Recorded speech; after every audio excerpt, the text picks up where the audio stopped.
She was 27, working 2 jobs, and running out of time. Waverly Dunn spent her nights carrying plates at one of Chicago's most expensive restaurants, and her mornings scrubbing hotel rooms on the north side, and every dollar she earned went straight to a hospital bill that kept growing faster than she could pay it. Her mother was dying. Stage 3. The surgery that could save her cost $280,000, and the insurance company had said no 3 times, and Waverly had stopped asking. She hadn't stopped knowing. She knew exactly what her mother needed. She knew exactly what she couldn't afford. And she knew that every man who'd offered to help her wanted something she wasn't willing to sell. Then one Thursday night, a man she'd never seen before sat down at the corner table. He ordered scotch and a steak, and ate without talking to anyone. She didn't know his name. She didn't know he owned the restaurant. She didn't know he was the most dangerous man in the city. But Chester Malone knew something about her before she ever said a word. He knew she was the only honest person left in a building full of people stealing from him, and what he told her that night would change everything. He said, "I'll pay for your mother's surgery. All of it. And I won't ask for anything in return." She didn't believe him. She shouldn't have, because in his world, nothing comes free. But here's what neither of them expected. She didn't just get the money. She got the one person who finally saw what everyone else had chosen to ignore. And he didn't just find the woman who'd save his empire, he found the one thing his money couldn't buy. If you're still here, you already know this isn't a simple love story. Drop a like so this reaches someone who needs it tonight. Share it with the person who always picks the hard road. And if you haven't subscribed yet, now's the time. Now let's go back to the night Waverly Dunn set a cup of coffee in front of a stranger, and didn't know she was serving it to the man who'd burn his whole world down to keep her safe. Marchetti's was in the West Loop of Chicago, the kind of restaurant where the menu didn't print prices because the people who came here didn't need to ask. The floors were dark marble, the chandeliers hung low enough to make every face look better than it truly was, and jazz drifted softly from speakers built into the walls, as though the entire space had been designed to swallow whispers whole.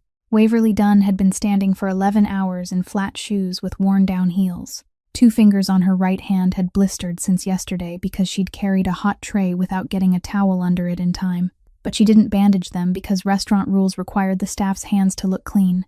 She wrote down the order for table 7, carried plates to table 12, poured wine at table 3, and smiled just enough between each return to the bar because Marchetti's paid $18 an hour with tips, higher than any restaurant where she'd ever applied, and she couldn't afford to lose this place. She smiled because the job required her to smile. Nothing more. At 9:17 in the evening, the front door opened, and a man walked in without a reservation. The night manager was Troy, a 29-year-old man who always smiled at VIP guests and scowled at servers. But when he saw that man, Troy neither smiled nor scowled. He straightened as if someone had pulled an invisible string at the back of his neck, then moved quickly toward the door with a kind of greeting Waverly had never seen him give anyone in the 6 months she'd worked here. She didn't know who that man was. She only saw a dark, custom-tailored suit, broad shoulders, and the stride of someone accustomed to having the whole room look at him without needing to ask. He sat at the corner table in the back, the table no one ever booked because it was hidden behind a column, and looked out over the entire dining room, while the dining room couldn't clearly see whoever sat there. He ordered scotch neat and steak, medium rare, without opening the menu. Troy carried the order to the kitchen himself. Waverly was assigned to serve that table because it belonged to her section. She brought the plate out, set it down, and asked if he needed anything else. He said no. She turned away. She didn't linger to ask whether the steak was to his liking. She didn't smile one more time after the smile she'd given when setting down the plate. She didn't glance back as she walked away. Chester Malone noticed it immediately, not because it was extraordinary, but because everyone else in this restaurant did the opposite. The chef smiled too broadly when Chester looked into the kitchen. Troy's palms sweated when he stood beside Chester's table. The bartender poured the scotch as carefully as if he were pouring medicine. All of them knew who he was, or guessed who he was, and all of them were performing. The waitress was not. She set the plate down as she would for anyone, asked as she would ask anyone, and walked away as if there was nothing worth staying for. He cut into the first piece of steak and watched her move through the dining room, tray in hand, back straight, steps even, although he could see she was tired by the way she shifted her weight onto her left foot every time she stopped. Marchetti's was one of 12 legitimate businesses under Malone Holdings. He rarely came here. He had managers for that. monthly financial reports, and an auditing system he paid $300,000 a year to run. Tonight he was here because a meeting with a real estate partner had been canceled at the last minute, and Marchetti's was the closest place. There was no other reason. He sat there eating, drinking coffee, and watching the room out of habit. The way a man who had built an empire from nothing looked at any room he entered, reading it as if he were reading a balance sheet. Every number, every line, every entry that didn't match. In the left pocket of his jacket, just barely visible at the edge of the fabric, was an old pocket watch, its chain darkened with age, its glass face lightly scratched, its hands stopped long ago. It didn't belong with the $7,000 suit. It didn't belong with anything on him. But it was always there, every day, since his father had died 14 years earlier. He finished eating, without hurry, ordered more coffee, and that was when he heard the conversation at the round table near the bar. Perry Novak was sitting at the round table near the bar with two men Chess had never seen in any Malone Holdings meeting. Both of them wore suits, but not the kind of suits worn by men accustomed to wearing suits. Their cuffs were a little too long, their shoes too clean, as if they'd bought them just to come here.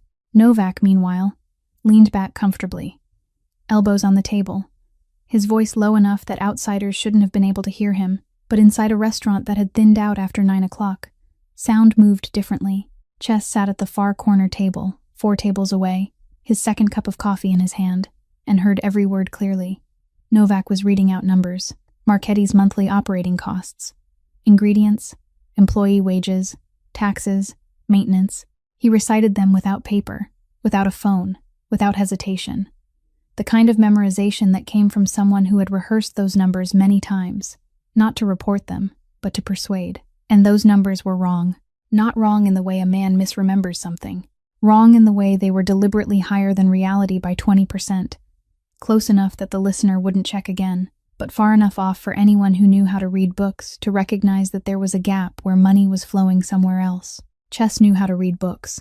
One of the two strangers nodded, then mentioned a name. Not a real name, but a nickname Chess had heard in only one context. Barrett Shand, the head of the Southern family. Novak didn't flinch. He didn't ask him to repeat it. He didn't act as if the name was unfamiliar or dangerous or something that shouldn't be spoken inside a restaurant belonging to the Malone Empire. He nodded at that name with the ease of a man who had heard it many times in many conversations just like this one. Chess set his coffee cup down. No faster than usual, no slower. He didn't change his expression, because he had lived long enough in this world to know that reaction was a luxury, and silence was the cheapest yet strongest thing he could buy. He ordered coffee for the 3rd time and stayed seated.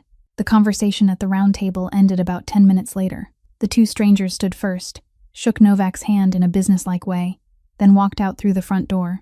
Novak stayed behind, turning his glass of liquor, then rose and walked toward the hallway connecting the dining room to the staff area behind the kitchen.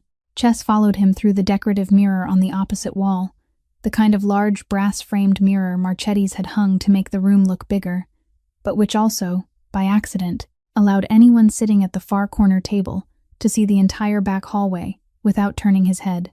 Waverly was walking out from the kitchen, an empty tray in her hand, near the end of her shift. Novak stepped in front of her and blocked her way. He said something, his voice low, his head tilted slightly toward her in the way of a man trying to create an intimacy the person receiving it clearly didn't want. Waverly shook her head, short, firm. Novak grabbed her wrist. 1 second, long enough for Chess to see his fingers tighten, short enough that, if anyone asked, Novak could say it was nothing. Waverly yanked her hand free and kept walking without looking back. No faster than usual, her back still straight, her steps still even, but her hand gripped the edge of the empty tray, and her knuckles had gone white. Chess saw all of it, through the mirror, from the far corner table, where no one in the room knew what he was watching. He paid. The bill was $80. He left $500 as a tip, tucked the bills beneath the coffee saucer, stood, and walked out the back door through the management entrance, the one he had a key to but had never used until tonight. Outside, the black Escalade was parked where there was no streetlight. Finch Gallagher leaned against the car door, phone in hand, wearing a thick coat because the wind coming off Lake Michigan in April cut like a blade against the skin. Finch didn't ask how dinner was. He never asked questions that didn't need asking. Chess opened the car door, paused for 1 second before getting in, then spoke without turning to look at Finch. "Find out about Novak. Everything. From his first year working here to tonight. And the night shift waitress. The one named Waverly." Finch slipped his phone into his pocket. "How long?" 48 hours. Finch nodded and circled around to the driver's seat. Bus number 19 left the West Loop at 11:43 at night, and it took 40 minutes to reach Humboldt Park if it didn't get caught at the red light at Ashland. Waverly sat in the very last seat in the back, the place no one wanted because the ceiling light was broken and the smell of cleaning solution still rose sharply from the bus floor, but it was the only place where she could open her wallet and count her money without anyone seeing. $47 in regular tips, loose bills and fives rolled tight with a rubber band, and the $500 bill from the far corner table. She held it with both hands, her thumb gently stroking the edge of the paper. $500 was almost 3 days of wages at Marchetti's. $500 was 1/8 of this month's chemotherapy bill. $500 was the largest number she'd ever seen on a tip bill, and still it was small enough to mean almost nothing beside the $280,000 she needed. She tucked the bill into the white envelope in her purse, the envelope where she had written in blue pen at the upper left corner, "Mom, medical." That envelope was thinner than she wanted and thicker than it had been last month, but she knew that even if she put every dollar she earned into it for another 5 years, it still wouldn't be enough. The bus stopped at North Kedzie. She walked 4 blocks back to the one-bedroom apartment on the 3rd floor, $1,100 a month, with a stairwell that had no lights from the 2nd floor up because the landlord had said he would fix it back in March, and now April was almost over. She unlocked the door with 2 turns of the lock. Joel was lying on the sofa, still in his school clothes, his math textbook open face down on his chest, page 103, the section on fractions. 11 years old, thinner than his classmates, with a serious face even in sleep.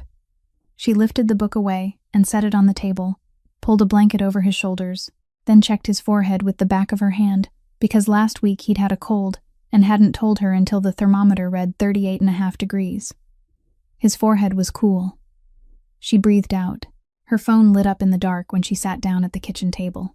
One message from Northwestern Memorial at 9 o'clock in the evening, which she hadn't had time to check because she'd been in the middle of her shift. A reminder for Dorothy Dunn's chemotherapy appointment next week, room 412, oncology floor. Confirmation required within 48 hours. One message from the insurance company at 6 o'clock in the evening, automated, its language so polite it was almost cruel. The 3rd appeal had been reviewed and denied. Final decision, no further appeal process available. Contact the support line for additional questions. She had called that support line 7 times in the past 4 months. 7 times, 7 different people, the same answer. She opened her old laptop, a Dell from 2018, the kind with the loose left hinge that had to be propped up with a book. The folder on the desktop was named MOM, Options.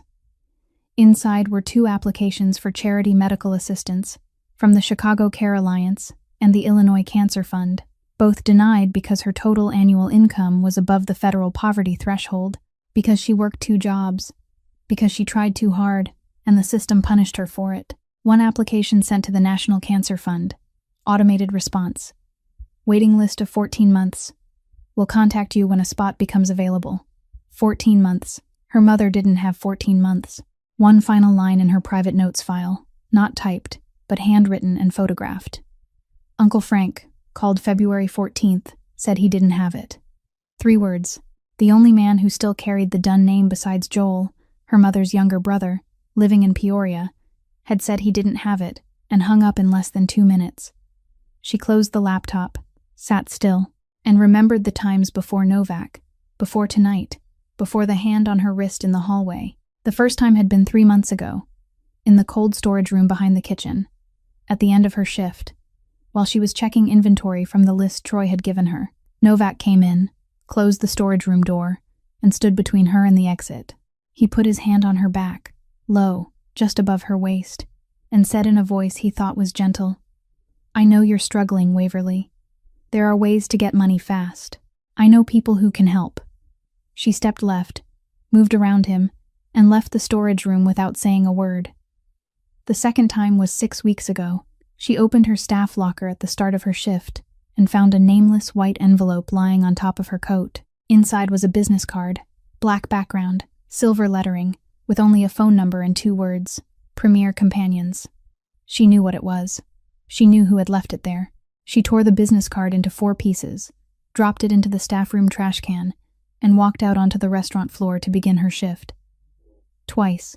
She had refused twice before tonight, and tonight was the 3rd time, his hand on her wrist in the hallway, and she knew there would be a 4th, because men like Novak didn't understand the word no. They only understood no as not yet. She went into the bathroom, turned on the light. The mirror hanging on the wall had been cracked in the lower right corner since the day she moved in.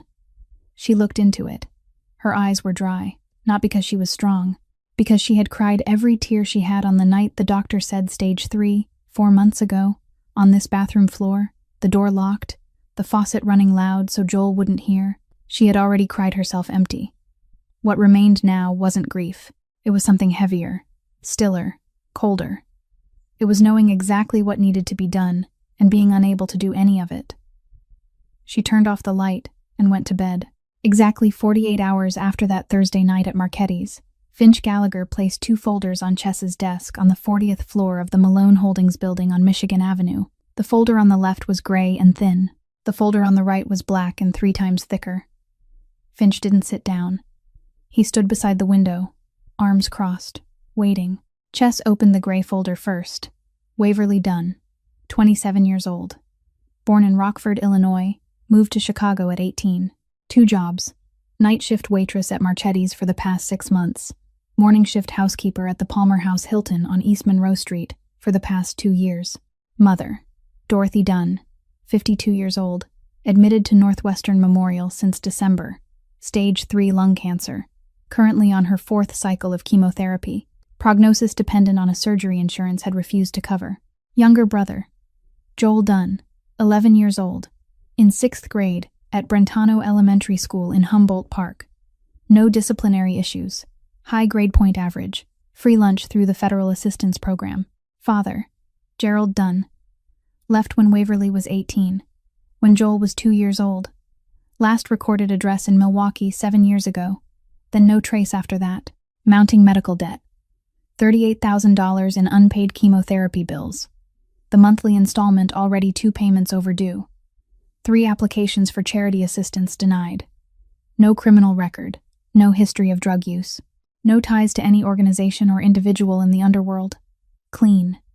Clean in the way of a person with nothing to hide because she'd never had enough of anything to be able to hide it. Chess closed the gray folder and opened the black one. Perry Novak, 45 years old. Manager of Marchetti's for the past 3 years. Hired by Malone Holdings' middle management system. Approved by Chess on paper but never interviewed by him directly. And this was the part Finch had spent 48 hours peeling apart layer by layer. Starting 18 months ago, Marchetti's cash flow began showing a pattern. Invoices from 4 suppliers Finch couldn't match to any real address, any warehouse, or any employees. 4 company names registered in Delaware, the kind of shell companies that cost $200 to create and don't require disclosure of ownership. The total amount that had flowed through those 4 companies over 18 months, an estimated 15 to 20% of Marchetti's monthly revenue. Money from the 4 shell companies flowed into an account at a bank in the Cayman Islands. One Finch had needed an extra call with his man in Nassau to confirm, and that account was linked to a name Chess had heard Thursday night, through the mirror at Marchetti's, Barrett Shand. What Chess had heard at the round table near the bar was no longer instinct. It was on paper now, with numbers, dates, and a trail. Novak had been hollowing out his restaurant and transferring money to his rival, right under the roof that carried his name. For 18 months, and no one in his $300,000 a year auditing system had seen it, because Novak knew exactly where to hide what the auditors didn't examine. Chess set the black folder down beside the gray one, 2 files, one person being drained by the medical system, and one restaurant being drained by its own manager. And the man draining the restaurant was also the man who had put his hand on the girl's back in the cold storage room, left an escort service business card in her locker, and grabbed her wrist in the hallway. Novak wasn't just stealing Chess's money. He was hunting under Chess's roof, targeting the people Chess paid to protect. And both things were happening because Chess hadn't looked closely enough at a place he thought was running well. He pushed back his chair, stood, and walked to the window. From the 40th floor, Michigan Avenue stretched below him, car lights running along it like the blood vessels of the city, and he had once stood at this window thinking he controlled most of what flowed beneath. "Don't move on it yet," he said without turning around. Finch didn't ask why. He knew. If Chess cut Novak off now, Shand would know he'd been exposed and pull back, change the line, change the people, and Chess would lose the only trail showing how deeply Shand had infiltrated his empire. Cut at the wrong time, and Shand would react. If Shand reacted, war would break out in the south, and war didn't flow in a straight line. It spilled everywhere, including into places where innocent people lived, including places where a 27-year-old girl was counting tip money on a late-night bus. "Let Novak keep going," Chess said. "Track everything he touches, everyone he meets, every dollar he moves. I want to know how far Shand's connections reach before I cut a single wire." Finch nodded and stepped out. Chess stayed by the window, looking down at the city, and thinking about the $500 bill he'd left under the coffee saucer, knowing it wouldn't change anything. 3 days after the night, Chess read the 2 folders on his 40th floor desk. He stood in the parking lot behind Marchetti's at 11:47 at night, beside the black Escalade with its engine off, waiting. Finch stood about 10 meters away, leaning back against the brick wall at the end of the row, close enough to react if needed, far enough not to turn this meeting into an intimidation. The employee parking lot at Marchetti's had 4 spaces, hidden behind the building. 1 yellow light broken, the smell of grease from the back kitchen door mixing with the cold April wind. This wasn't a place for a conversation, but it was the only place with no cameras, no Novak, no one but concrete and darkness. The back door opened. Waverly stepped out, purse worn across her body, thin jacket zipped to her throat, her hair still neatly tied up from her shift. She saw the black car first, then the man standing beside it. She stopped. Her left foot moved back half a step, the survival instinct of someone who had walked home at midnight through unlit streets enough times to know that a man waiting beside a black car in an empty parking lot near midnight rarely brought good news. Her right hand gripped the strap of her purse, tightening until her knuckles went white. Chess noticed it at once. He didn't step toward her. He didn't put his hand in his pocket. He let both hands hang at his sides, palms slightly open toward her, and kept the distance of about 3 meters between them. "I'm Chester Malone," he said. "I own this restaurant." Waverly didn't react right away. She looked at him, then over at Finch at the end of the row, then back at him. Not afraid. Calculating. "The man at the far corner table," she said. It wasn't a question. "Yes." Silence. The wind blew in from Lake Michigan, sweeping through the gap between the 2 buildings. Cold enough that she should have folded her arms, but she didn't. She kept her hand on the strap of her purse. "I know your mother is at Northwestern Memorial," Chess said. "Dorothy Dunn. Stage 3. The surgery you need costs $280,000, and insurance has denied it 3 times. Waverly's eyes changed. Not fear, not surprise. Something sharper. The wariness of someone who had been deceived too many times. So when someone told the truth, the first reflex wasn't gratitude, but defense. "What do you want?" she asked. Her voice was flat. Not trembling. Not cold. Flat in the way of someone who had heard the words "I can help" enough times to know there was always a price behind them, and that price was usually placed on her body. Chess looked at her. He had met every kind of person in his life. Traitors who smiled warmly, partners who lied with sincere voices, subordinates who stayed loyal because of fear and not because of belief. The girl standing in front of him belonged to none of those kinds. She was just a tired person trying not to fall. "I'll pay the full cost of your mother's surgery," he said. "All of it, and I'm not asking anything from you." She didn't move, didn't breathe harder, didn't blink faster. She had heard similar words before, in the cold storage room, in the envelope in her locker, and she had learned that when a man said he wasn't asking for anything, that was usually when he was asking for the most. "No one pays $280,000 without asking for anything," she said. "What do you really want?" Chess was silent for a beat. Then he said, "Novak." She didn't react when she heard the name, but he saw her shoulders stiffen for half a second, then release. "I want to know what you know about Novak," he said. "You've worked here 6 months. You see who comes and goes. You see who he meets after closing. I want information. That's all I want from you." Waverly looked at him. For a long time, the broken yellow light flickered once, then went out completely, leaving only the glow thrown in from the streetlights on the main road. And in the darkness, with only just enough light left for them to see each other's faces. She understood something she had never encountered in all 27 years of her life. This was the first time a man had stood in front of her and asked for what she knew, instead of what she had on her body. He wasn't asking what she would sell, he was asking what she knew. And she knew a lot. "He has a second set of books," Waverly said. Her voice didn't change, but something in the way she stood straightened by an inch, as if part of some invisible weight had just been lifted from her shoulders. "Hidden in the safe in the manager's office, behind the false panel on the north wall. I've known for 5 months. Chess looked at her. "Why didn't you say anything?" Waverly looked back at him. And the sentence she said next wasn't an answer. It was a question, but the kind of question that didn't need anyone to answer because it carried the answer inside itself. To who? That question hung in the air of the parking lot, between the smell of grease and the cold wind, between a man who owned 12 businesses and a waitress making $18 an hour. And Chess understood, not through reason but through something deeper, that this girl had known what Novak was long before he heard the conversation at the round table near the bar. She had known and had no one to tell, not because she was afraid, because no one had asked. 5 days after the night in the parking lot, Dorothy Dunn's surgery was scheduled for 6 weeks later in the oncology department at Northwestern Memorial, with Dr. Margaret Yoon in charge, one of the 3 leading lung cancer surgeons in Illinois, a name Waverly had previously known only through Google searches at 2 a.m. that never led anywhere because the doctor's patient list had been full for 8 months. Now her mother was on that list. Waverly didn't ask Chess how he had done it.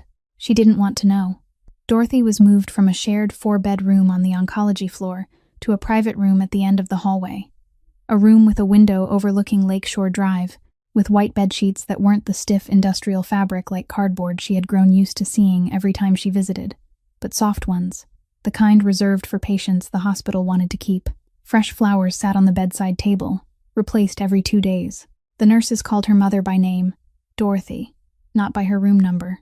Waverly visited in the morning before her housekeeping shift at the Palmer House, still wearing her thin jacket, her purse slung across her body, carrying a container of porridge she had cooked at 4 o'clock in the morning.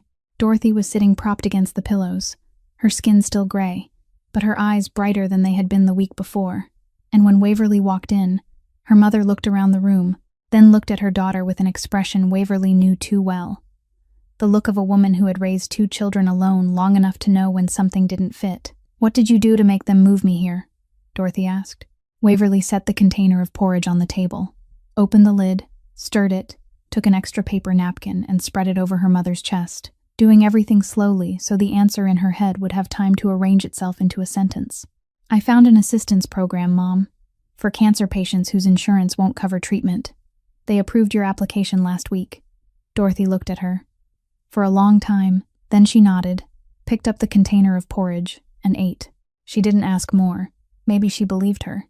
Maybe she knew her daughter was lying, but also knew that at 52 years old, with a tumor in her lung and a 27-year-old daughter working 2 shifts a day, there were some lies a mother chose to accept, because the truth would be heavier than both of them could carry together. Waverly sat beside the bed, watched her mother eat, and hated that lie. Hated it with something very specific.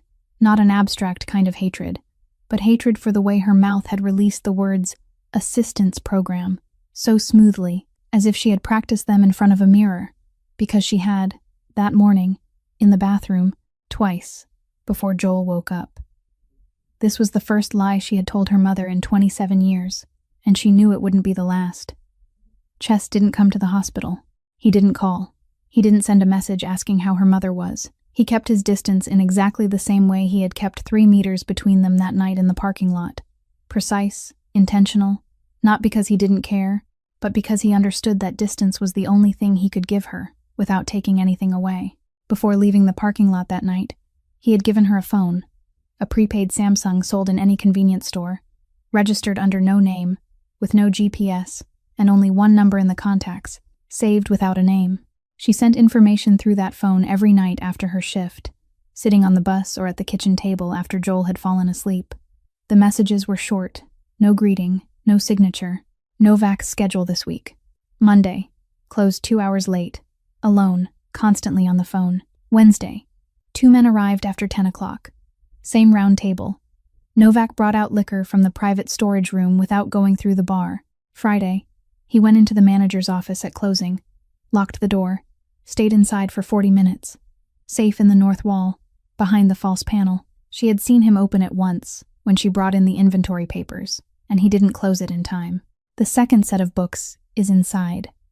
She sent everything in flat language, without comment, without emotion, like reading an inventory report, precise and dry. Chess read every message and didn't reply, not once, but every night, no matter what meeting he had, what trip he had to take, or how many things were threatening the empire he had built, he came to Marchetti's, sat at the far corner table, ordered coffee, and Waverly brought the cup of coffee out and set it in front of him.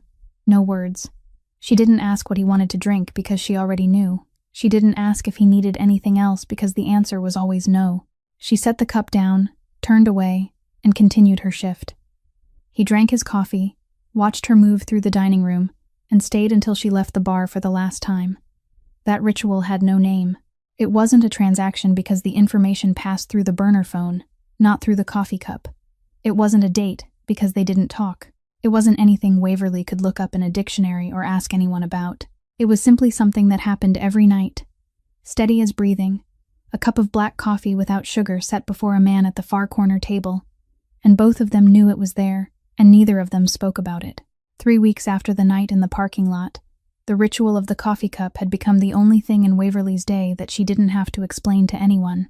Everything else demanded either a lie or an explanation. With her mother, it was the assistance program. With Joel, it was I'm home late because the restaurant was busy. And with herself, it was I'm doing the right thing. But the coffee cup didn't. It was only a cup of coffee. Until Tuesday night of the 4th week, when everything shifted. Mrs. Hendricks, who watched Joel 2 nights a week, and whom Waverly paid $70 each time in cash, called at 6 o'clock in the evening, 40 minutes before Waverly had to leave home for her night shift. Her grandchild was sick. She couldn't come, and she was sorry. Waverly called back the 3 people on her backup list, a list she had written on the back of the calendar hanging in the kitchen because her phone didn't have enough memory to save more numbers. The first person didn't answer. The second was working a night shift. The third said $50, but couldn't come until after 9 o'clock. Joel sat at the kitchen table, his math book open, watching his sister make the calls, and he knew exactly what was happening because he had seen this loop play out too many times. Just go, he said. I can stay home. I'm 11 now. Waverly looked at him. 11 years old.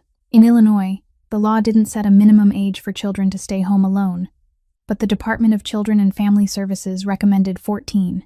She knew that because she had looked it up on her phone at 3 o'clock in the morning on a sleepless night. But she also knew that if she didn't go to her shift tonight, she would lose 1 night of tips. And if she missed more than 3 shifts in 1 month, Troy would cut her hours. And if her hours were cut, everything would collapse. Lock the door twice, she said. Don't open it for anyone. I'll be home before 12 o'clock. She left. Joel locked the door, sat back down at the kitchen table, did his homework. The apartment was silent except for the hum of the refrigerator and the sound of an ambulance from Kedzie. At 8:15 in the evening, the doorbell rang. Joel didn't get up right away. He looked toward the door from the living room and waited. The bell rang a second time. He went to the door and looked through the peephole. A man he had never seen before. Somewhere in his 30s. Thick coat, short hair, an ordinary face in the way of someone who didn't want anyone to remember his face. In his hand was a large brown paper bag, the kind restaurants used for takeout, and the smell from inside the bag pushed through the wooden door. Cheese, tomato sauce, basil, the kind of smell Waverly's kitchen never had because she cooked plain porridge and instant noodles. My boss told me to bring this, the man said. Joel didn't open the door. Who's your boss? Someone your sister knows. Joel thought for a moment. He didn't know who the boss was. He didn't know why someone would bring food at 8 o'clock at night to an apartment in Humboldt Park.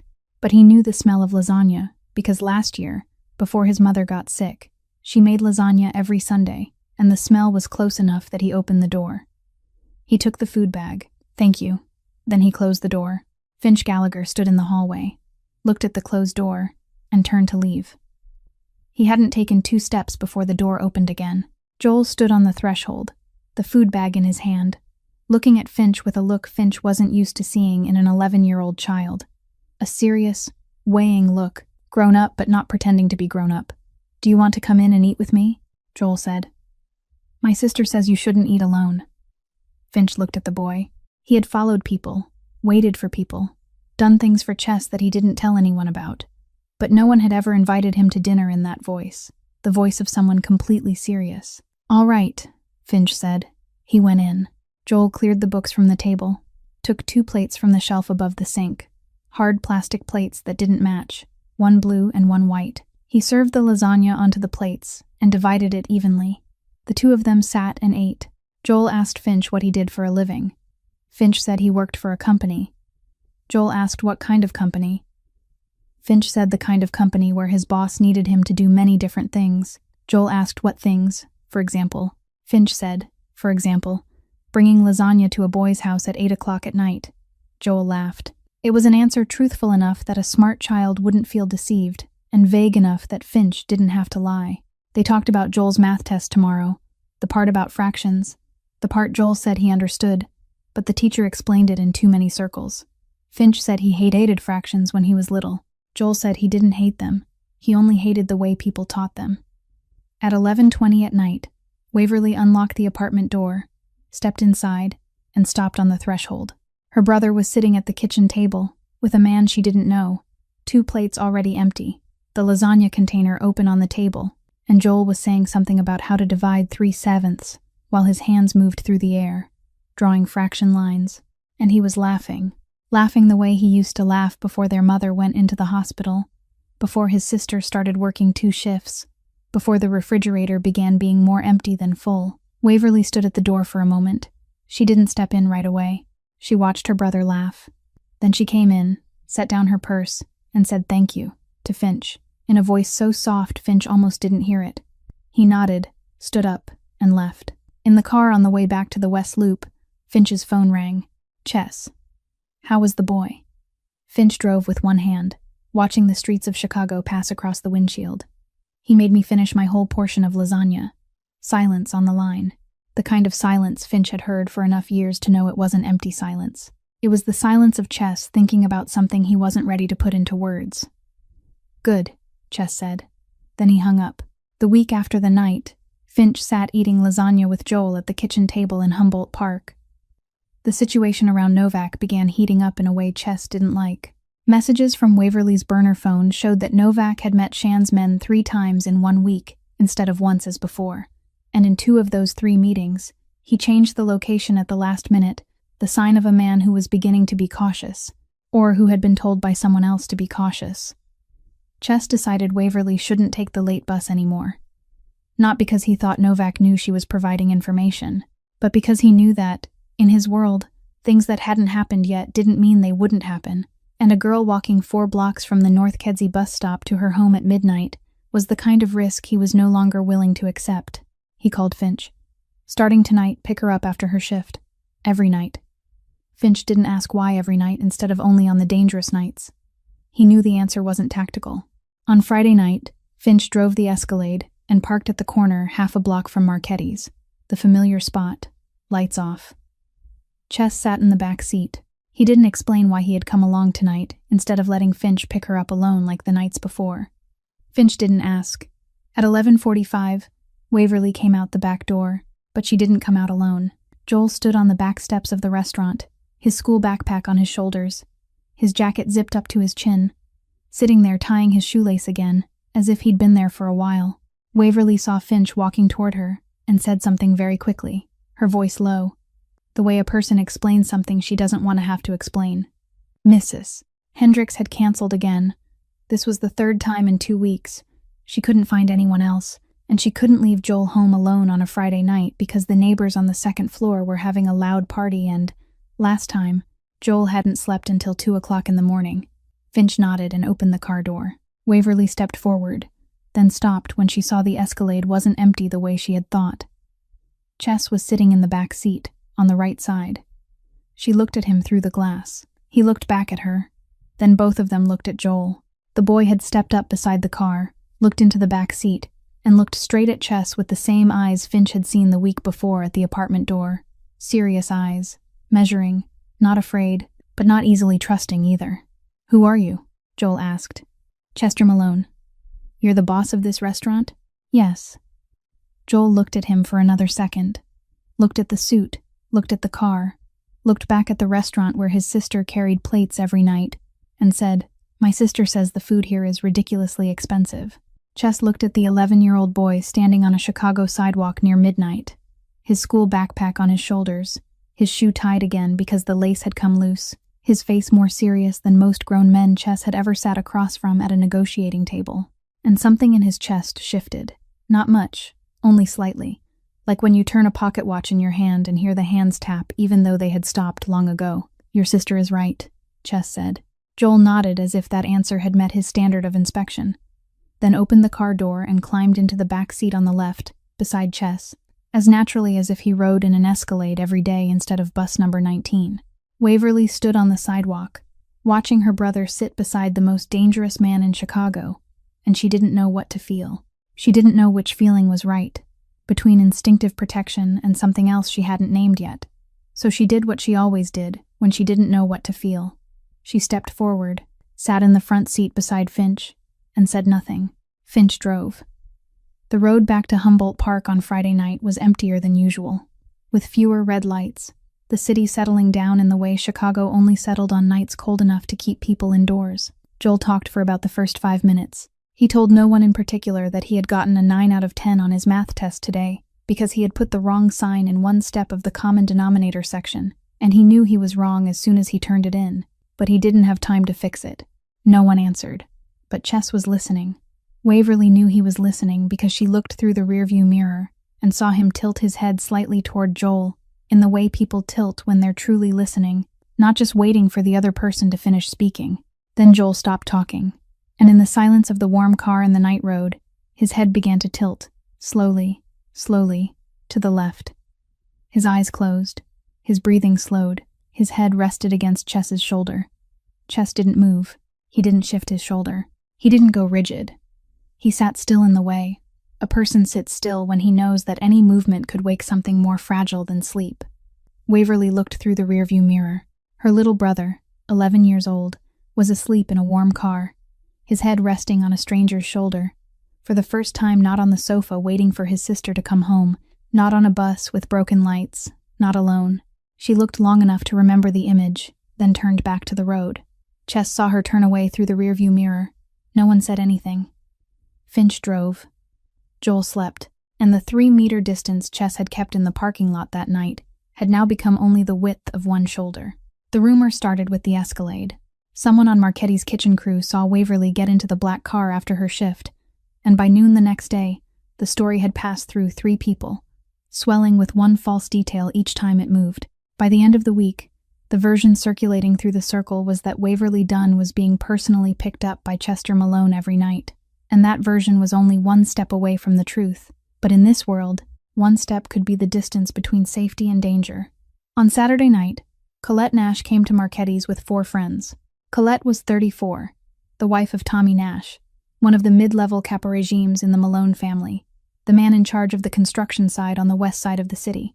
Colette came to this restaurant at least twice a month, always sat at a table in the middle of the room, always ordered the second most expensive wine on the menu, because ordering the most expensive would make it too obvious, and ordering the third wouldn't be enough, and always spoke loudly enough for the next table to hear, but softly enough to pretend she was whispering. She called Waverly over to the table in the middle of the appetizer course, lifting the menu as if she were asking about the food. Waverly walked over, order pad in hand, pen ready. Colette didn't look at the menu. She looked Waverly up and down, quickly, the kind of look women use to measure another woman in less than 2 seconds, then lowered her voice. You're Waverly, aren't you? Waverly didn't answer because she was wearing a name tag. I hear Mr. Malone is very interested in you. Colette said it in the voice she thought sounded concerned, the kind of older sister warning a younger one, but Waverly had waited tables long enough to know the difference between someone who truly cared and someone who wanted to see her reaction when she was pushed into a corner. Colette wanted to see her reaction. Be careful, Colette said. In this world, when the boss sets his eyes on someone, that person usually doesn't have a choice anymore. Waverly looked at Colette. Not with fear, not with defiance. It was the look of someone who had heard too many warnings disguised as advice, from Novak in the cold storage room, from the insurance company on the phone, from the uncle in Peoria who had said he didn't have it in less than 2 minutes. She set the menu down on the table, softly, without a sound. "I wait tables, that's all." Then she turned away. No explanation, no defense. She gave Colette nothing else to carry back and repeat. But Colette didn't need anything else. She already had enough. By Monday, the name Waverly had appeared in at least 3 conversations among the wives in the circle, attached to a label no one had asked Waverly whether she wanted or not. Malone's girl. That label spread the way rumors always spread in closed circles, not through newspapers or social media, but through lunches, through phone calls, through the glance someone gave when Chess's name was mentioned. And that label did 2 things at once. It protected her. From that week on, no one in the restaurant looked at her for too long. No one touched her. No one said anything that could be understood as disrespectful towards someone the boss cared about. Novak didn't block her in the hallway anymore. He didn't look at her anymore. He walked around when he saw her coming, and that avoidance was its own kind of confirmation, because it showed that even Novak had heard. But that label also trapped her, not with locks or walls, but with something more delicate and more precise, with the way people began to look at her differently. At the grocery store on North Kedzie, where she bought milk and eggs every morning, the cashier looked at her half a second longer than usual, then looked away. In the Marchetti's staff room, 2 waitresses were talking, and when Waverly walked in, they stopped. Not suddenly, but slowly. The way people do when they don't want to be caught talking about someone but still want that person to know she's being talked about. Waverly felt all of it. She felt the half-second glance at the grocery counter. She felt the conversation fading out in the staff room. She felt the way Troy had started calling her Waverly instead of Dunn the way he used to, in a lighter voice, a more careful voice, the way people speak to someone when they aren't sure what that person's real position is. She felt herself being pulled into the orbit of a world she hadn't chosen, didn't fully understand, and didn't belong to. And she recorded all of it. Recorded it the same way she recorded Novak's schedule every night, precisely, without emotion, filing it away somewhere in her mind to process when she had time. But not now. Right now, she had her morning shift at the Palmer house at 6 o'clock, her night shift at Marchetti's at 6 o'clock in the evening, her mother chemotherapy appointment on Wednesday, and Joel needed new shoes because the old ones had started coming apart at the left sole. She didn't have time for rumors. She kept working. Waverly had a cream-colored linen handkerchief, yellowed along the edges, with the small letter R embroidered in the right corner in pale blue thread, almost silver. R was for Ruth, her grandmother, the only person on her mother's side of the family who had ever made her feel as if she belonged before Ruth died when Waverly was 13. The handkerchief wasn't worth any money.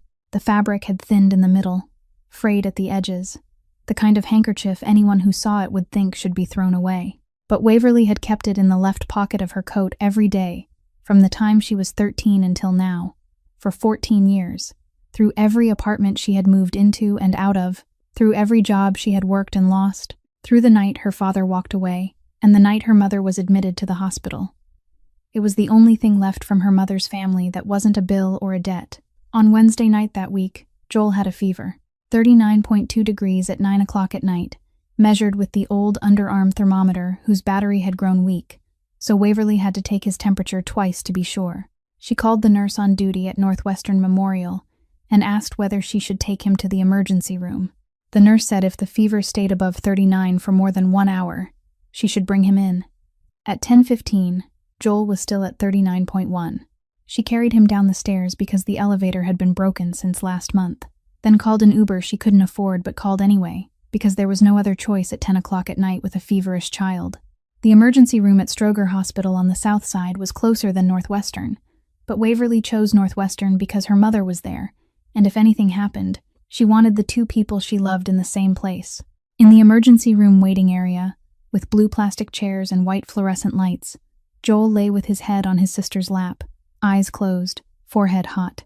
Waverly took the linen handkerchief from her coat pocket, folded it, dipped it into the cup of cold water she had asked for at the reception desk, then placed it on his forehead. Old linen absorbed water more slowly than new cloth, but held the coolness longer. Grandma Ruth had said that when Waverly was little and Ruth laid a cloth on her forehead whenever she had a cold, the doctor examined Joel at 11 o'clock, said it was a common viral infection, gave him fever reducer, and told her to watch him for 24 hours. They went home at midnight. Joel slept in the taxi. Waverly carried him up the stairs, laid him on the sofa, covered him with a blanket, checked his forehead, 38.7. The fever was coming down. The next morning, she woke up on the floor beside the sofa, her back aching from sleeping on the tile, and realized the linen handkerchief wasn't in her coat pocket. She checked every pocket, checked the sofa, checked the kitchen table. Nothing. She remembered the night before, the emergency room waiting area, the blue plastic chair. She had placed the wet handkerchief on Joel's forehead, and when the doctor called them in, she had hurried to lift him, and the handkerchief had been left on the chair. She called the Northwestern emergency room, and the person on duty said no handkerchief had been found on any waiting room chair. She hung up, sat at the kitchen table, and the feeling of losing that handkerchief weighed more than any feeling she had the right to have over an old piece of cloth. But it wasn't an old piece of cloth. It was Ruth. It was the last thing, and now it was gone. That evening, she went to Marchetti's, dark circles under her eyes because she hadn't slept the night before. Joel at home with Mrs. Hendricks because Waverly had called and pleaded and paid an extra $20. She walked into the staff room to change into her uniform, opened her locker, and stopped. On her service station, where she kept her order pad and pen at the start of every shift, there was a cream-colored linen handkerchief, yellowed along the edges, with the letter R embroidered in the right corner in pale blue thread, almost silver, clean, folded into a square. Not a single wrinkle. She picked it up, lifted it to her nose. A faint smell of soap, not the cheap soap she used, something different, the kind used when fabric was washed by hand, by someone who knew old linen didn't belong in a washing machine. She didn't ask who had put it there. She didn't need to ask. In this restaurant, there was only one person capable of knowing what she had lost, where to find it, and returning it to her service station, without saying a word. She put the handkerchief back into the left pocket of her coat, started her shift. That night ran later than usual, the restaurant close to closing. Only 2 tables left, then 1, then none. The cleaning crew began stacking chairs on the other side of the dining room, chair legs scraping across marble, glasses clinking at the bar. Chess sat at the far corner table. The coffee she had brought him had gone cold long ago. Waverly walked to his table with a fresh cup, set it down. And for the first time in more than a month of this ritual existing, she didn't turn away.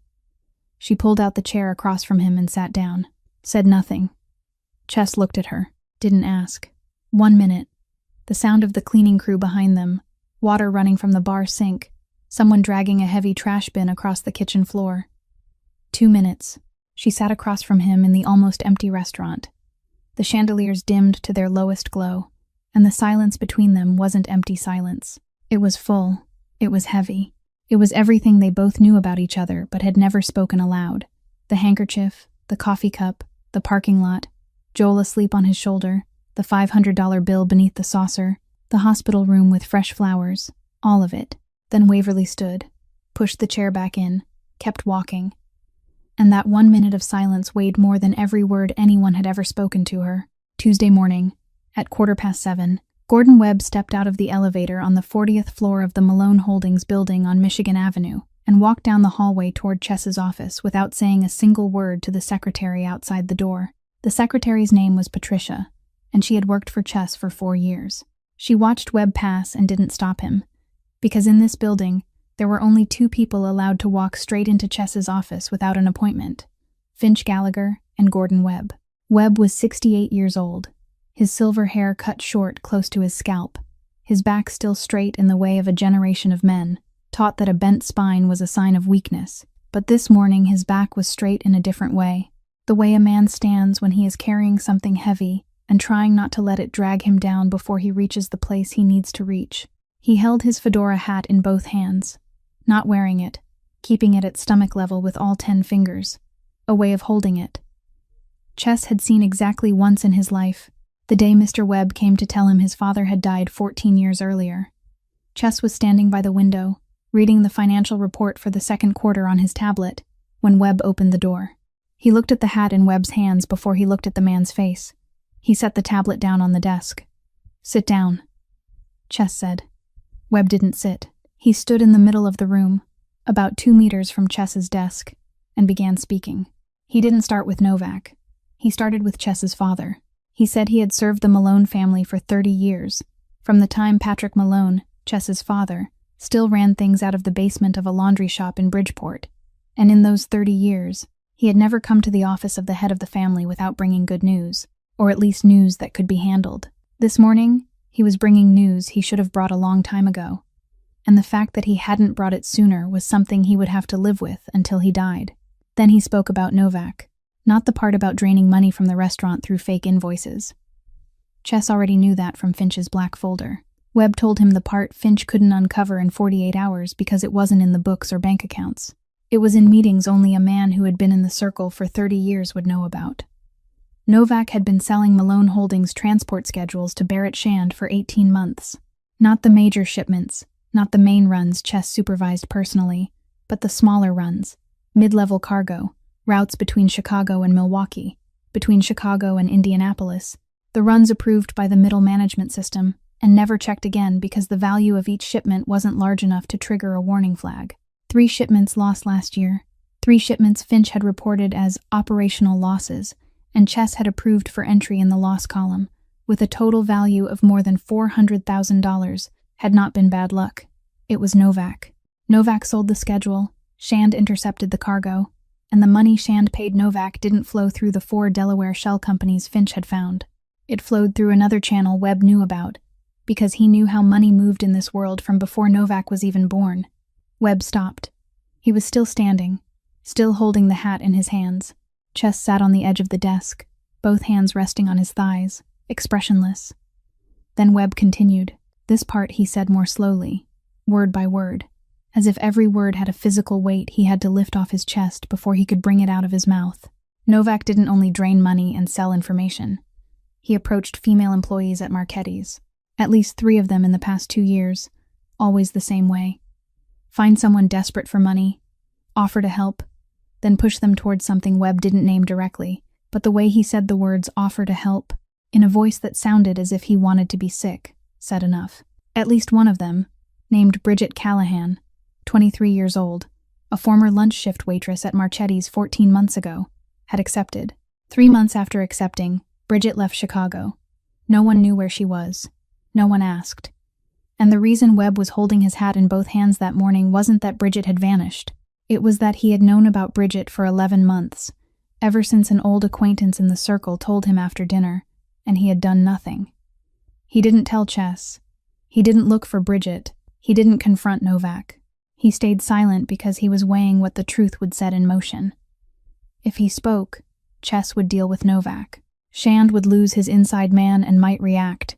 Reaction meant conflict. Conflict meant war. And Webb had seen enough war in 30 years to know it never ended neatly. He chose silence because he thought silence was safer. He was wrong. How long have you known? Chess asked. His voice wasn't louder than usual. It wasn't colder. Flat. The kind of flat that would have made Finch take 1 step back, and anyone who had known Chess long enough would know it was the most dangerous sign, because Chess never shouted. His anger had no sound. It had consequences. Webb looked down at the hat in his hands. Long enough to be ashamed, he said. The room went silent. 40 floors below, the city of Chicago was beginning an ordinary day. Cars moving along Michigan Avenue, pedestrians walking on the Magnificent Mile, and none of them knew that on the 40th floor, a 68-year-old man had just placed on his boss's desk a truth he had kept for 11 months, and that truth was changing everything. Chess said nothing more. No thanks, no condemnation, no forgiveness. Mr. Webb put the hat on his head, slowly, with both hands, the way a man puts on a hat when he knows this may be the last time he ever walks through this door, then turned and walked out. 2 hours after Webb put on his hat and walked out of the 40th floor office, Chess sent a message to Waverly's burner phone, the first message he had sent her since giving her that phone in the parking lot more than a month earlier. 4 words. Meet me at 2. Along with an address on Armitage Street in Lincoln Park. Waverly read the message in the Palmer House changing room in the middle of her morning shift, one hand still holding a bottle of cleaning solution, and she knew at once that this wasn't a normal message, because Chess never texted her, not once, not in more than a month of reading everything she sent and never replying. If he was sending something now, it meant something had changed. She arrived at the coffee shop on Armitage Street at 2:10, 10 minutes late because the Brown Line train had slowed at Fullerton Station. It was a small cafe, glass-fronted, June sunlight pouring in, the kind of place where DePaul students came to study and Lincoln Park mothers came after yoga, a place that had nothing to do with Marchetti's, nothing to do with the West Loop, nothing to do with the world where her name was being given a label. Chess sat at a table in the corner, beside the window, natural light falling over his face, and this was the first time Waverly had seen him outside the chandelier glow of Marchetti's. In daylight, he looked different, not softer, clearer. The lines of his face looked sharper. The faint shadow under his left eye showed he hadn't slept the night before, and the way he sat wasn't the way a man sat when he was controlling the room. It was the way a man sat when he was holding something heavy and waiting for the right person to set it down before. She sat across from him. She didn't order a drink. Neither did he. "Webb came to see me this morning," Chess said. No opening. No preparation. He told her everything Webb had told him, in the same order, leaving nothing out, adding nothing. Novak had sold transportation schedules to Barrett Shand for 18 months. 3 shipments lost last year, worth more than $400,000. Hadn't been operational losses. They had been Novak. The money Shand paid Novak had moved through a channel the auditing system couldn't examine. And then the rest. Novak had approached female employees at Marchetti's. At least 3 of them. The same way. Find someone desperate, offer to help, then push them towards something Chess didn't name directly, but Waverly understood because she had seen the Premier Companion's business card before tearing it apart. And one woman named Bridget Callahan, 23 years old, a lunch shift waitress, had accepted and disappeared from Chicago 11 months ago. Chess finished speaking. Waverly said nothing. The coffee shop around them remained ordinary. The sound of the coffee grinder, the sound of cups being set onto saucers, the laughter of a group of students at the next table, and in the middle of all those ordinary sounds, Waverly sat still with both hands flat on the table, and something was rearranging itself inside her. Not breaking, not shock, but pieces she had known for a long time finally being set into their proper places. She knew what Novak was. She had known from the night in the cold storage room 3 months ago, when his hand settled on her back and his voice said, "There are ways to get money fast." She had known from the business card in her locker. She had known from the way he grabbed her wrist in the hallway on the night Chess sat at the far corner table. She had known, but knowing alone was the kind of knowing that had no weight, because no one confirmed it, no one heard, no one saw that she knew. Now someone had confirmed it. Not with comfort, with evidence, with a name. Bridget Callahan, 23 years old, gone. "I knew what kind of man he was," Waverly said. Her voice was even, not shaking, not cold, even in the way water looks, even when there is no wind, while the current underneath is strong enough to carry away anything in its path. "From the first time he touched my wrist." Chess looked at her. He didn't say "I know," because that would have been unnecessary. He didn't say "I'm sorry," because his apology had no value when he was the man who owned the restaurant where it had happened. He stayed silent, and Waverly asked the question she had been holding since the night in the parking lot but had never asked because the time hadn't come yet. "How long have you known?" "Since the first night I came in," Chess said. "I heard him talking at the round table near the bar. I knew what kind of man he was." He stopped. "The rest, Bridget, I only learned this morning." Waverly looked at him.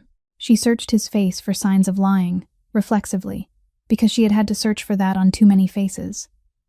Novak, the insurance company, the uncle in Peoria, every man who had ever said, "I'll help."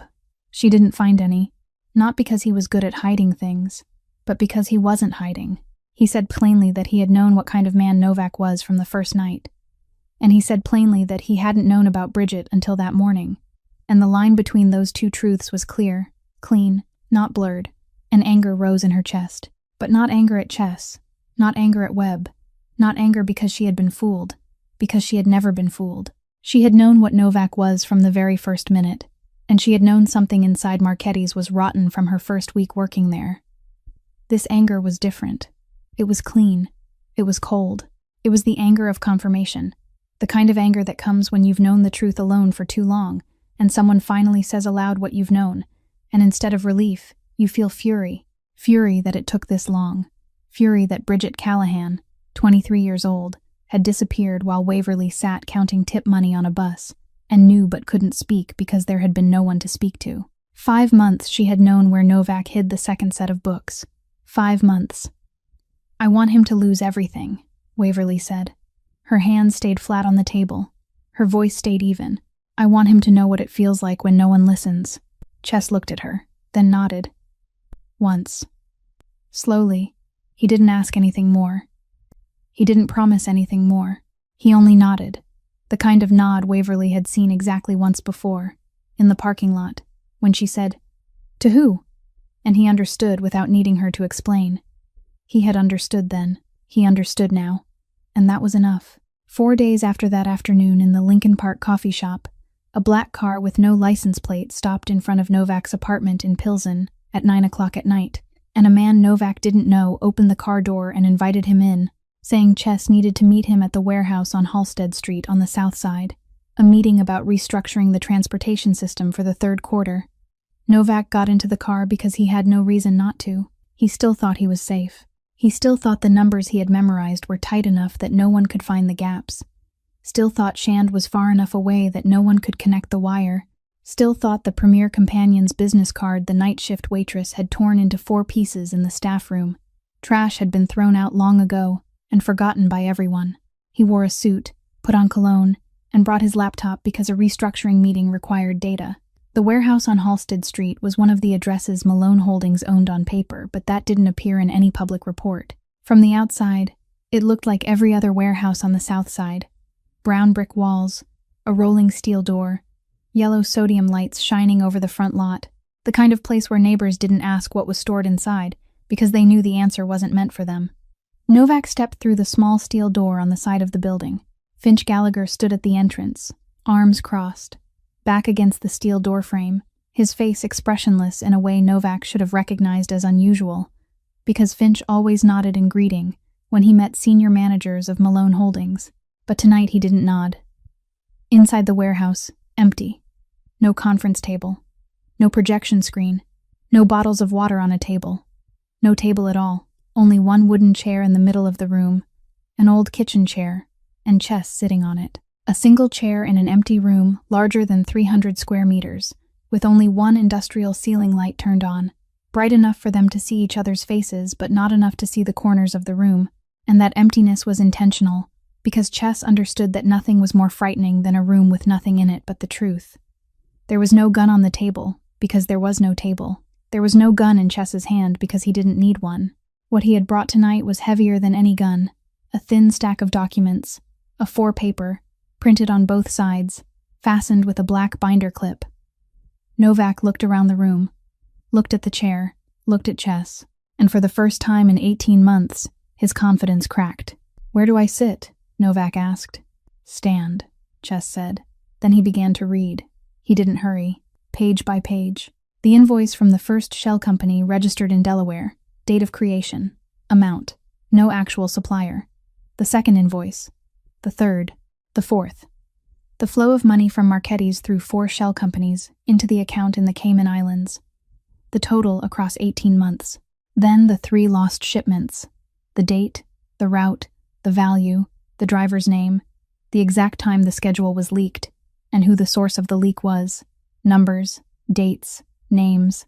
Chess read in a flat voice, without emphasis, without raising his tone at any part, in the way people read court minutes or the inventory of a dead man's estate.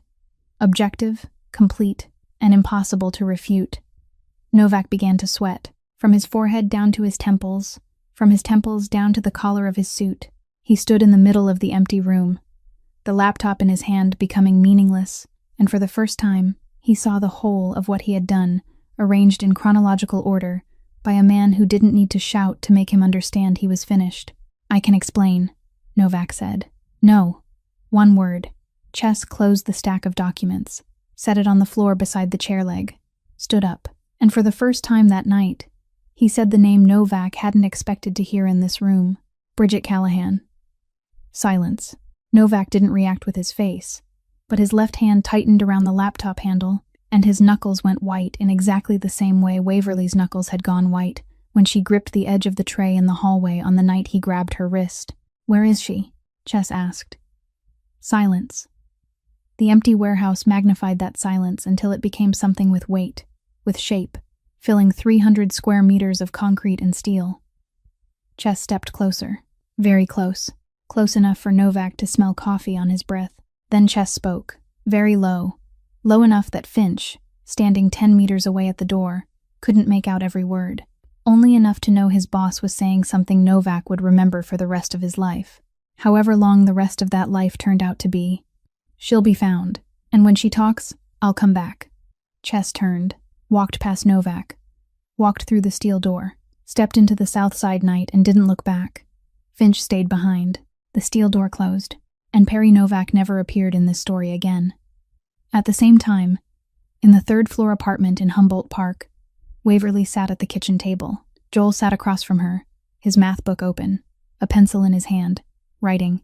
The sound of pencil on paper, soft, steady, the sound of a child doing homework at 9 o'clock at night as if the world outside this kitchen didn't exist. The sound of the city beyond the window, cars along Kedzie, muffled music from the second floor, a train whistle from the direction of the harbor. Waverly listened to those two things, the pencil and the city, and the anger in her chest settled. It didn't disappear. It didn't disappear because the anger of confirmation doesn't dissolve. It settles, slowly, heavily, like sediment sinking to the bottom of water that, at last, after a very long time, has begun to flow in the right direction.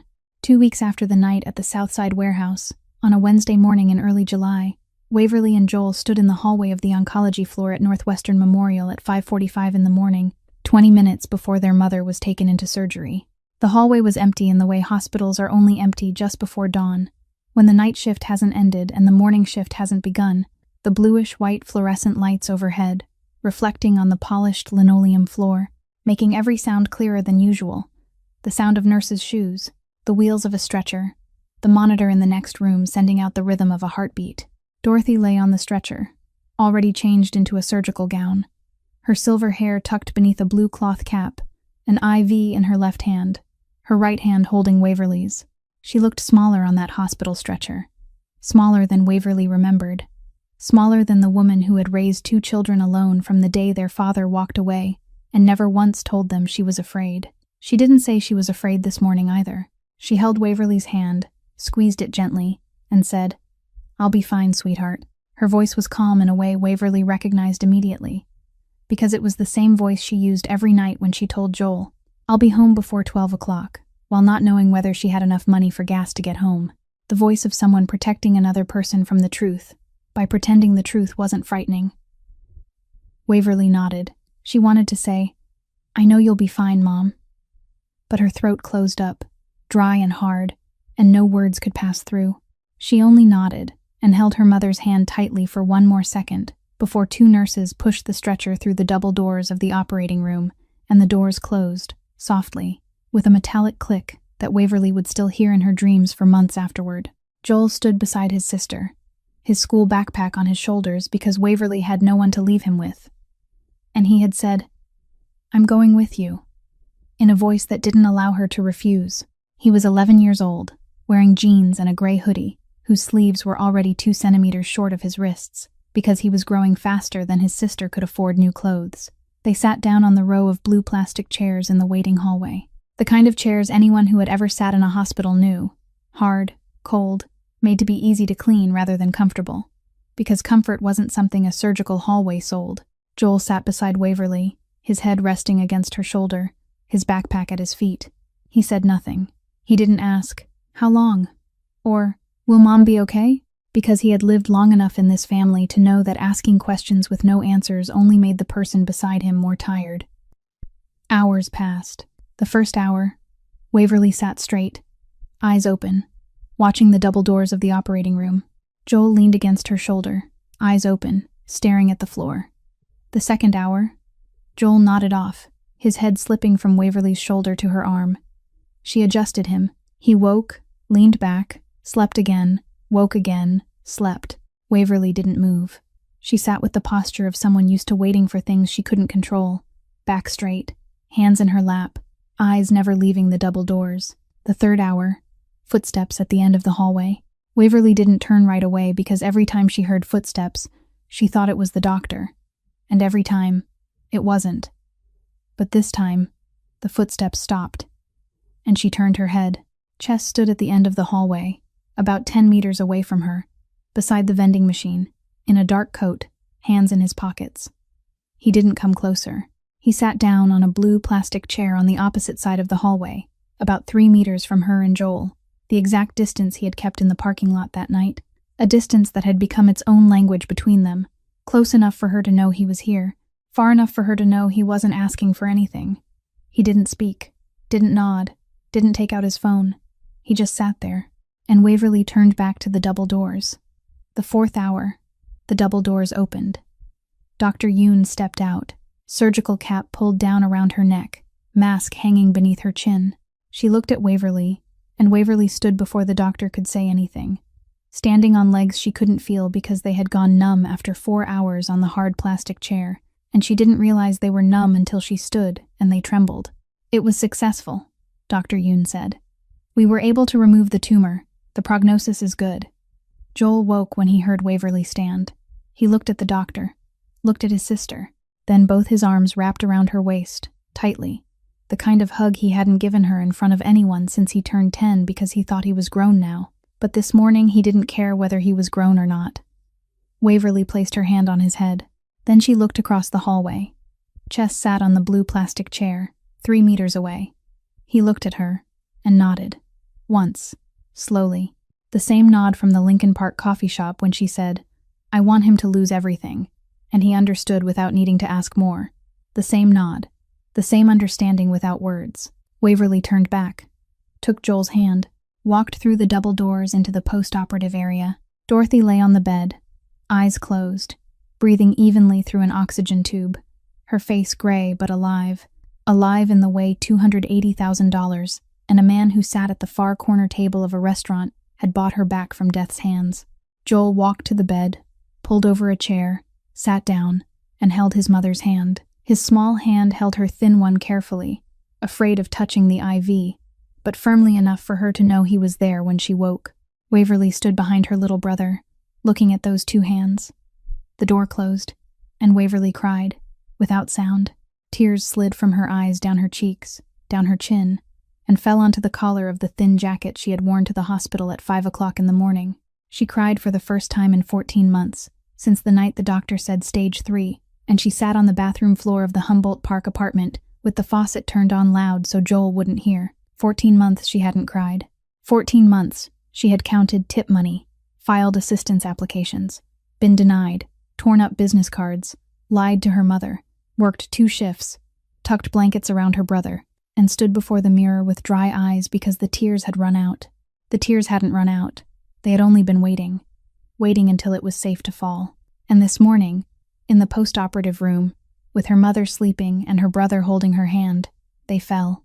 3 weeks after the surgery, Dorothy Dunn practiced walking again for the first time in the hallway of the oncology floor at Northwestern Memorial.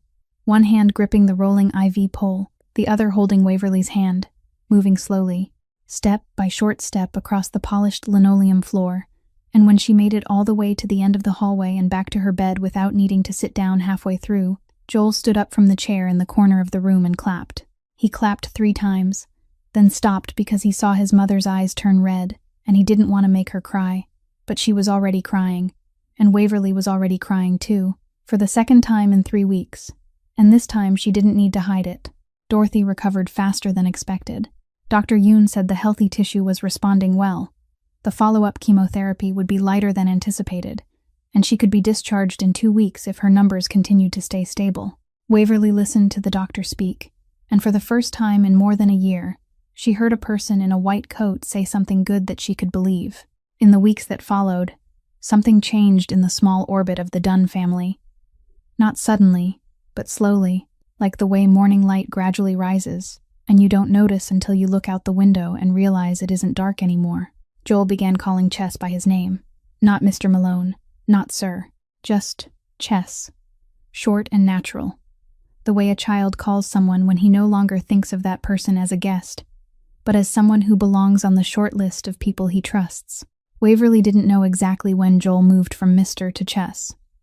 She only noticed one evening when Chess picked her up after her shift, and Joel sat in the back seat, talking about his science presentation at school, and he said, "Chess, "Do you know how many moons Mars has?" In the voice he used when asking Waverly everything. Comfortable, trusting. The voice of someone who asked because he wanted to know, not because he had to ask. Chess said too. Joel said that was right, Phobos and Deimos, then kept talking.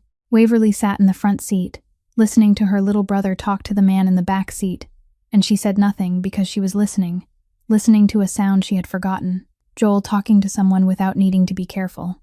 On an October night, Dorothy had been discharged from the hospital for 3 weeks, had moved back into the old apartment, and was learning to cook again with her left hand, because her right hand was still weak after the surgery. Joel was home with his mother that night.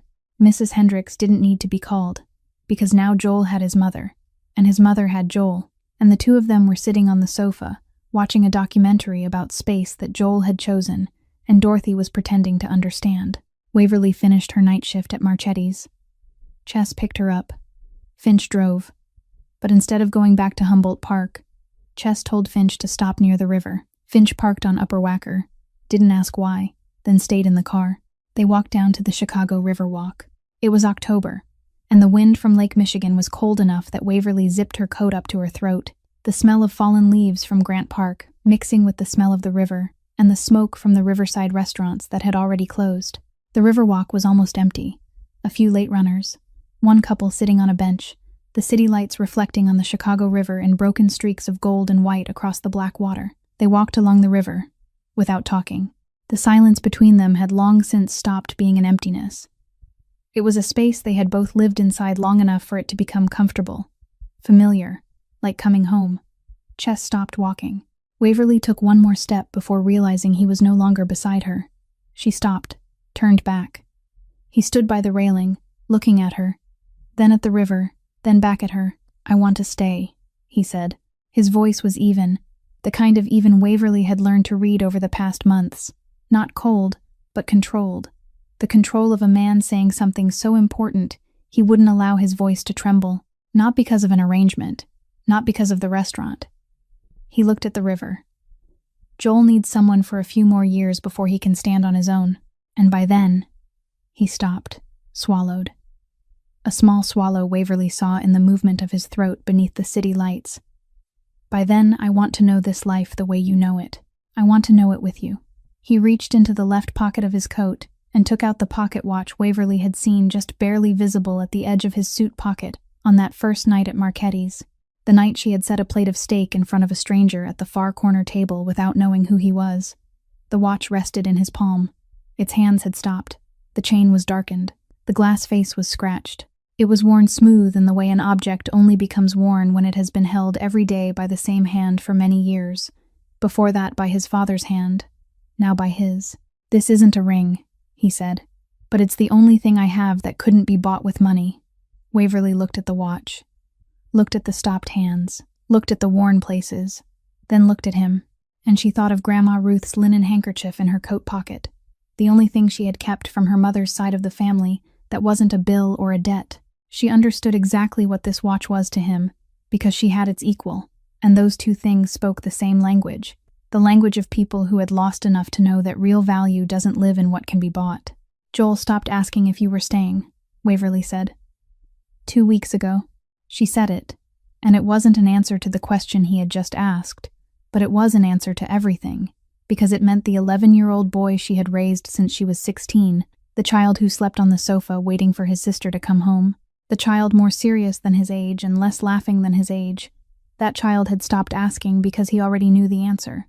He had accepted Chess as part of the short list of people he trusted. And if Joel knew, then Waverly had known too, for a long time, only she hadn't said it out loud yet. She reached out and took the watch from his palm. "Stay," she said. He closed his hand around hers, around the watch. 2 hands, his hand larger than hers, the hand that had built an empire covering the hand that had carried plates, and the watch with its stopped hands resting between them, slowly warming with the heat of them both. He held on for a moment. Not long, long enough.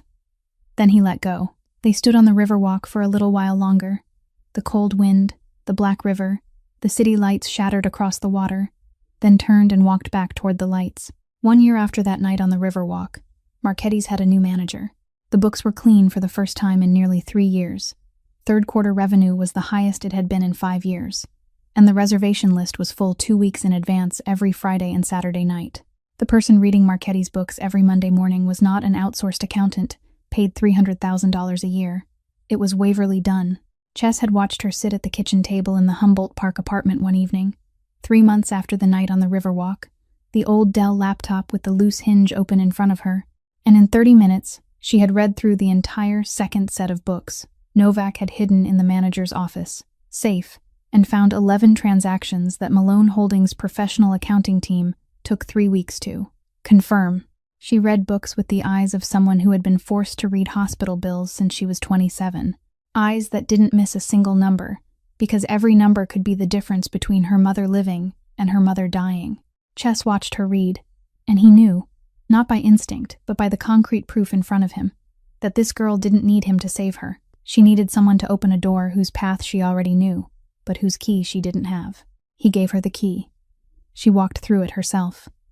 Waverly began managing Marchetti's finances in January. She left her job at the Palmer House. She no longer carried plates. She sat at the desk in the manager's office, the room where Novak had once locked the door for 40 minutes every night to hide the books, and she opened that door every morning, let the light in, and read every number until every stream of money flowed exactly where it needed to flow. Dorothy recovered. Her follow-up chemotherapy ended in November.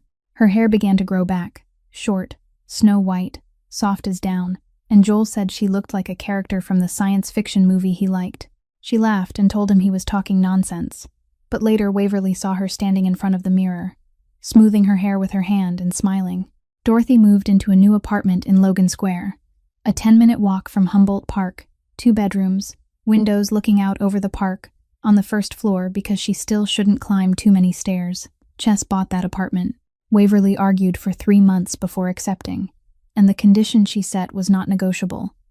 She would pay him back from her salary every month until it was paid off, and the name on the ownership papers would be hers, not his. Chess agreed. He didn't argue with that condition because he understood that, for Waverly, ownership wasn't a matter of money. It was a matter of dignity, and dignity wasn't something he had the right to negotiate. Joel was 12 now.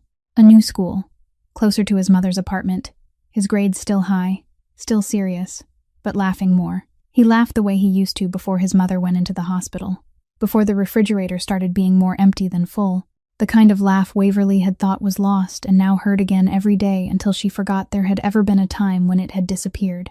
Barrett Shand was still on the south side of Chicago. He didn't vanish, because in this world, no one truly vanished. But the 3 businesses Novak had helped him infiltrate had returned to Malone's hands, clean, sealed, without a single gunshot. One Tuesday morning, Shand's black car drove past Marchetti's on the way to a meeting downtown. He didn't stop. And on a Tuesday morning in September, 1 year and 5 months after the Thursday night when Chester Malone first sat at the far corner table, Waverly stepped out the door of the new apartment in Logan Square, early sunlight on the sidewalk, the air carrying the scent of leaves just beginning to turn. Joel sat on the front step, tying his shoes. New shoes, the right size. And he didn't need to tie them again because the laces had come undone the way they had on the old pair with the left sole coming loose. Waverly handed him his lunchbox.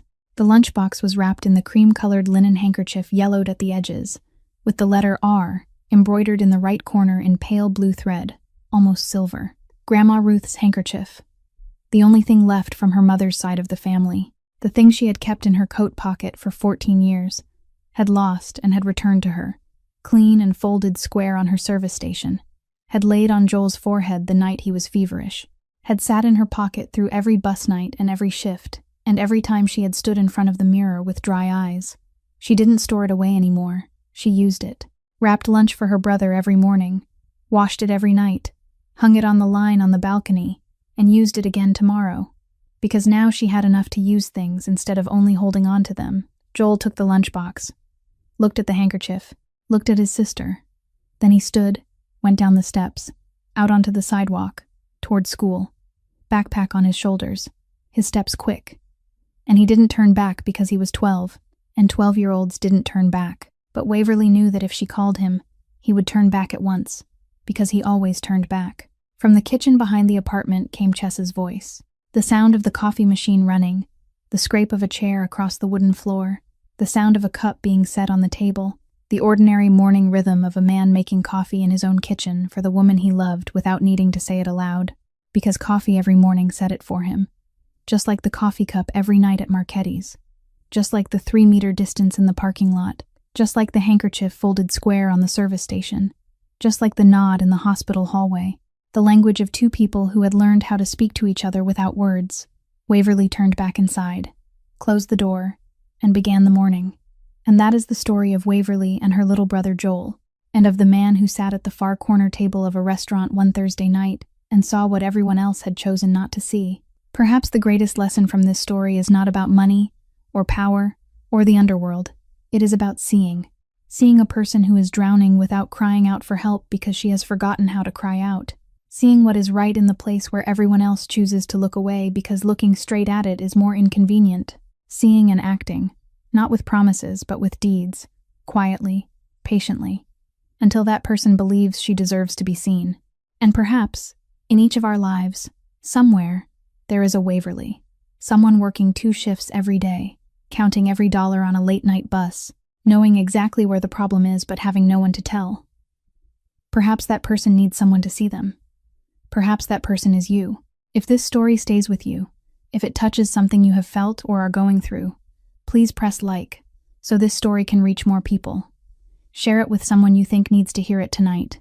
And if you haven't subscribed to our channel yet, please press subscribe so you won't miss stories like this every day. We would truly love to hear from you. How did this story make you feel? Who did it remind you of in real life? Have you ever been the one who saw when no one else was looking? Or have you ever been the one waiting to be seen? Write it in the comments below. We read every line and treasure every story you share from deep in your heart. We wish everyone watching this video very good health, a joyful life, and peace every day. Thank you for being here. Goodbye, and see you again in the next video.